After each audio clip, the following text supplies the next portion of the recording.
And we've got Oli Marmol. A little birdie told me that Victor Scott, on a radio show earlier this offseason, coined the term youngry.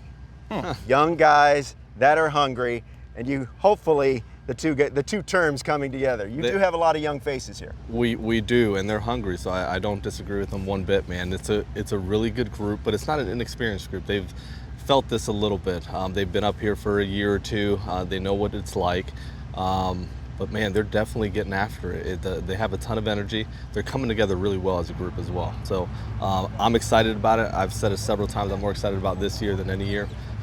These guys are getting after it, man. You mentioned one player that is here, and to some surprise, is Nolan Arenado is still here. You said it could have been awkward, but by all accounts, from your perspective and from Nolan, everything's going okay. He's a pro, and it could have gone the complete opposite way. But this guy's an absolute pro. He came in, sat down on day one, and did a really nice job of explaining where he was with his just overall. Here's where my head's at. Here's how I'm looking at this, and we talked through it. And he's been amazing, man. He's really good for these young guys. It's one of those guys where young guy comes in, you say, watch how he goes about his work, his preparation, how he goes into the training room. Everything he does has a purpose, and you want these young guys to mimic that. So you have a Hall of Famer walking through those doors, and I'm excited. Oli, you know, we did the Marlins yesterday. That's young, right? Yeah. But when we think about your team, you said you have some guys that's been around. Your expectations for the young core, the Walkers, Gormans, you know, these guys have been around.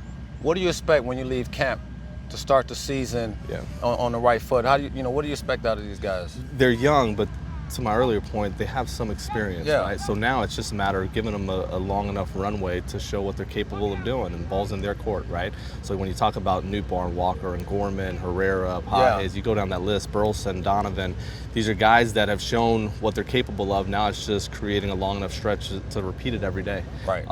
So that's what gets me excited, because it's a really big year for some of these guys to take that next step in their career and show that they can be consistent big leaguers that we can count on. Well, we appreciate the time. We know the National League Central is always going to be wide open. No doubt. It's going to be a lot of fun. We appreciate the time.